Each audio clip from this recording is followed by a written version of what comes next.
more than half a century of brutal authoritarian rule by Bashar Assad and his father before him. Rebel forces have forced Assad to resign his office and flee the country. We're not sure where he is, but there's word that he's in Moscow. At long last, the Assad regime has fallen. This regime brutalized and tortured and killed literally hundreds of thousands of innocent Syrians. The fall of the regime is a fundamental act of justice. It's a moment of historic opportunity for the long-suffering people of Syria to build a better future for their proud country. It's also a moment of risk and uncertainty.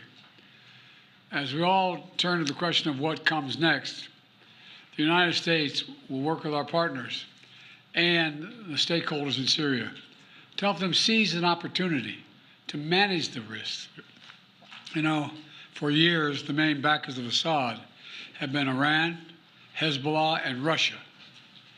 But over the last week, their support collapsed, all three of them, because all three of them are far weaker today than they were when I took office.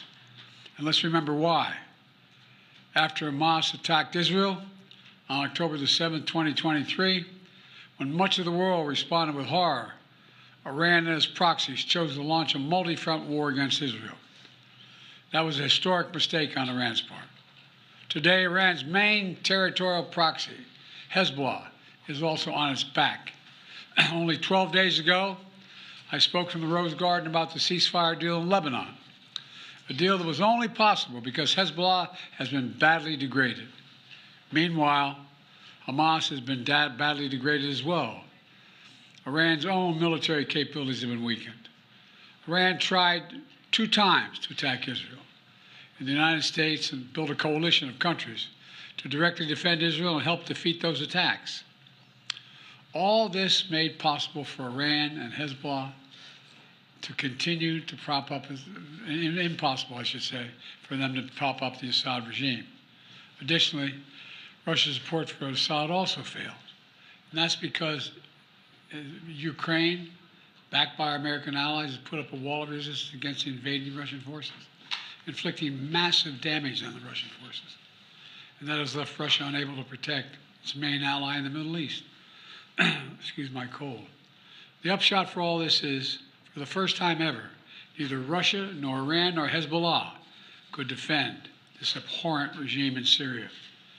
And this is a direct result of the blows that Ukraine, Israel, have delivered upon their own self-defense with unflagging support of the United States. You know, over the past 4 years, my administration pursued a clear and principled policy towards Syria. First, we made clear from the start sanctions on Assad would remain in place unless he engaged seriously in a political process to end the civil war, as outlined by the UN Security Council resolution passed in 2015. But Assad refused, so we carried out a comprehensive sanction program against him and all those responsible for atrocities against the Syrian people.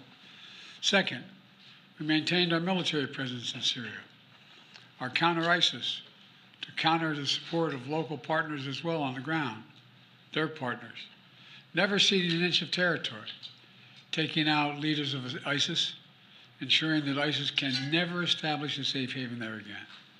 Third, we've supported Israel's freedom of action against Iranian networks in Syria and against actors aligned with Iran who transported lethal aid to Lebanon. And when necessary, ordered the use of military force against Iranian networks to protect U.S. forces. Our approach has shifted the balance of power in the Middle East. Through this combination of support for our partners, sanctions, diplomacy, and targeted military force when necessary, we now see new opportunities opening up for the people of Syria and for the entire region. Looking ahead, the United States will do the following. First, we'll support Syria's neighbors, including Jordan, Lebanon, Iraq, and Israel, should any threat arise from Syria during this period of transition. I will speak with leaders of the region in the coming days. I had long discussions with all of our people earlier this morning.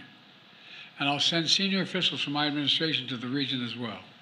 Second, we will help ensure stability in eastern Syria, protecting any personnel, our personnel, against any threats, and will remain our mission against ISIS will be maintained, including the security of detention facilities where ISIS fighters are being held as prisoners.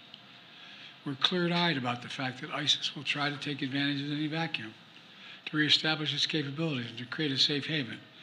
We will not let that happen. In fact, just today, U.S. forces conducted dozens of precision strikes, airstrikes, within Syria, targeting ISIS camps and ISIS operatives.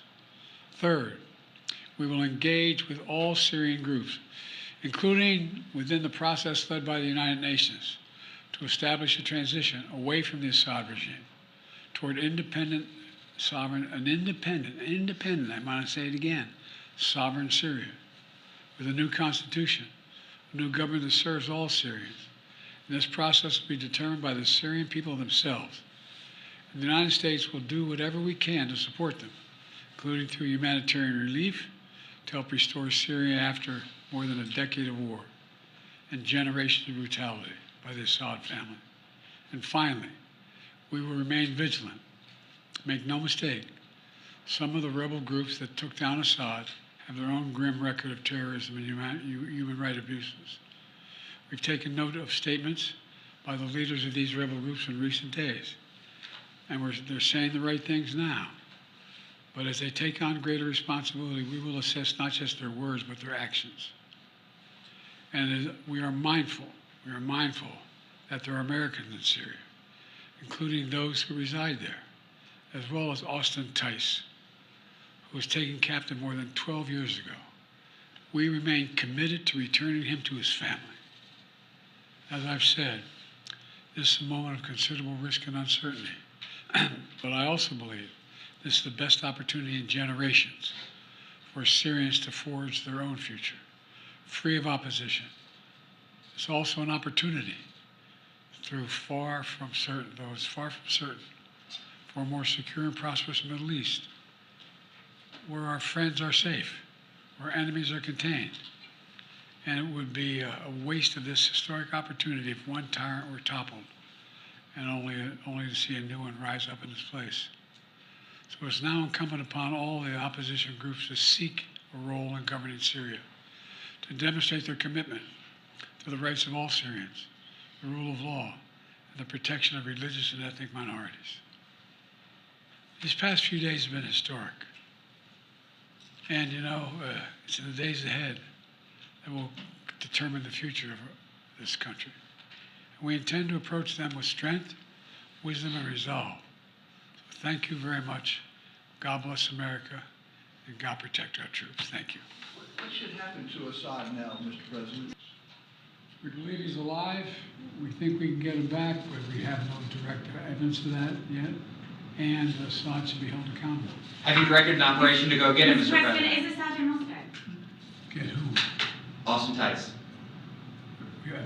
We won't want to get him out. Yes, sir. We have to identify where he is. Thank you.